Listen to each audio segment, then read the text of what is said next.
cam installer. And it's in. That's how you get a cam. One more tap for good. That's Bradley. Say hi, Bradley. Hey. So my never-ending quest to make this thing look like a pile of trash, but not be a complete piece of trash. I am trying to upgrade all of the suspension. Right now I have it actually put back all on stock ride height.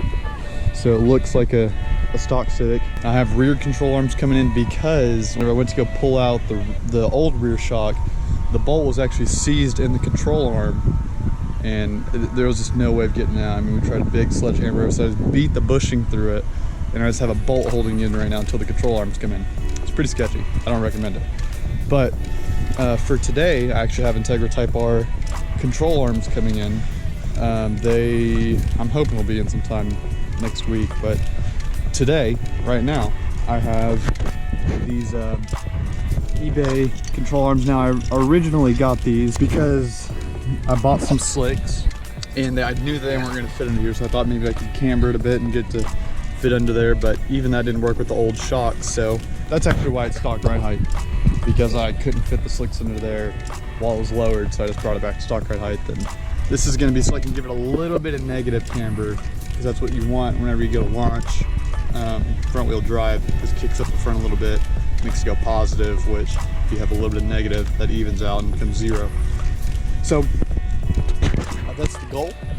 I'm going to lift it up and start removing the wheel and try to get the upper control arm off, and you'll see that it's complete garbage. I have the upper ball joint disconnected. It's down here. I also disconnected the strut. The only thing I got to do now is disconnect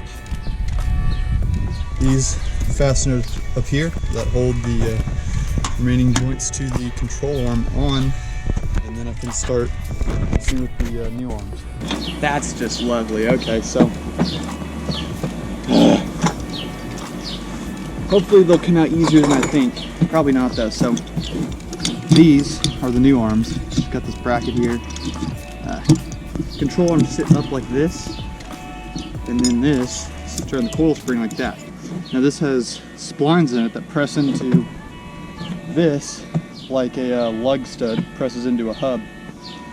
So it's kind of in there. So what I'm going to do is I'm going to unbolt the upper strut mount bolts, and I should be able to drop the shock down enough to feed that through. Try to do this with one hand, and before you comment, I'm also going to mention that this is not the side that I'm going to be using for my faster side. This is just yeah, I just pulled this one out of the box first. This is the left side. So roughly inside to inside, the bracket is 3 and 1/8 wide, so that would make the center about 1 9/16, I believe. So just a little bit over 1.5 inches. Our center is pretty much right there, so I think I'm just going to run that. I'm going to tighten this down, lock these set screws down, and work on the other one to get it set up to be put in that side as well. So I got this all set up. This it came with is not the right one. Center-ish on that bolt. That's what we got on that bolt. So I'm just reusing the stock one, which I'm not particularly happy about, but it is what it is. So I'm going to put it up there. Okay, so this is in here. This is a huge pain.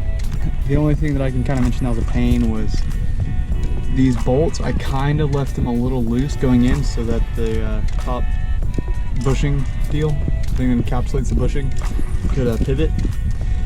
And tightening it was kind of a pain, and I hope I got it tight enough. It's really, it's really hard to I got as tight as I could from here, but it's pretty difficult. So I'm about to lower it down and see how it looks with this, in the middle of the control arm adjustment.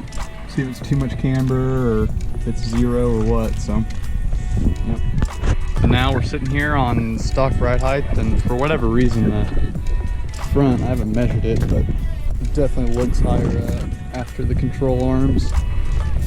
I'm not too concerned about it, but you can kind of see them up in there. Everything seems seated, I think. I mean, overall, with setting them in the middle, I have pretty straight wheels, if anything a little bit negative. So that's good. I don't know how negative, but a little bit is better than positive for sure. But yeah.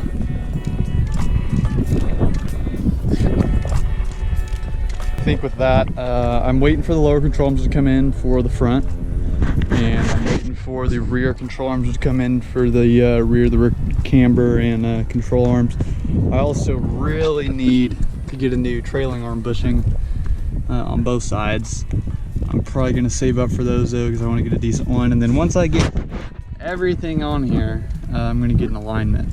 But until then, it's just going to ride around how it is. The front end vibrates pretty bad because I think it being negative camber for so long, it's pretty much smooth on the inside, and I'm sure all this shit in the middle is knobby, and now that it's actually on the middle, you can feel it. So I'm considering going to the drags tonight to run it, but yeah, I mean, we'll just have to see. So with that, I hope you guys enjoy this update on the car, and I thank you guys for watching, and see you.